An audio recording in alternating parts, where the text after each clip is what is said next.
Harvard is in the Trump administration's crosshairs, and this time it's not just about ideology, it's about $100 million hit.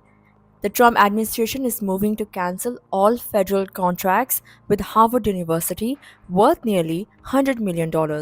Two senior officials confirmed the directive will be sent out Tuesday. Agencies will also be asked to find new vendors to redirect those funds.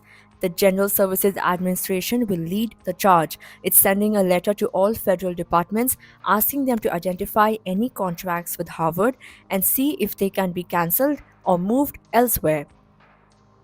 This latest move follows a legal standoff between Harvard and the federal government. Last month, the university sued the Trump administration after it froze $2.2 billion in federal grants and contracts. Since then, the government halted another $450 million and blocked Harvard from enrolling foreign students. That decision is currently paused by a federal judge with the status hearing set for Tuesday. Trump has already frozen the $3 billion in recent weeks. The university has sued to restore the funding. Most of that money comes from congressional appropriations to the National Institutes of Health. It's meant to support biomedical research, work not typically done at trade schools.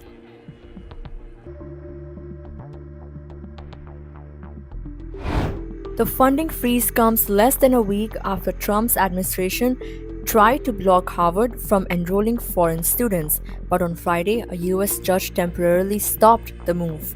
The judge's order offered relief to thousands of international students at Harvard. The university had called the policy a form of retaliation for refusing to surrender its academic independence. In court filings, Harvard called the move a blatant violation of the US Constitution and federal law. They warned it would have an immediate and devastating effect on the school and its more than 7,000 visa holders. For context, Harvard currently enrolls nearly 6,800 international students, 27% of its total student body.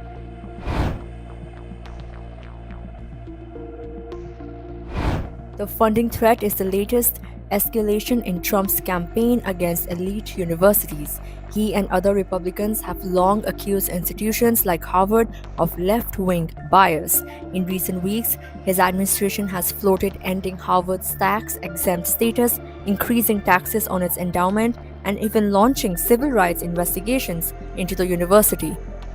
As Trump sharpens his attack on Ivy League institutions, the implications could ripple far beyond Harvard, hitting research, international education, and higher ed funding across the US.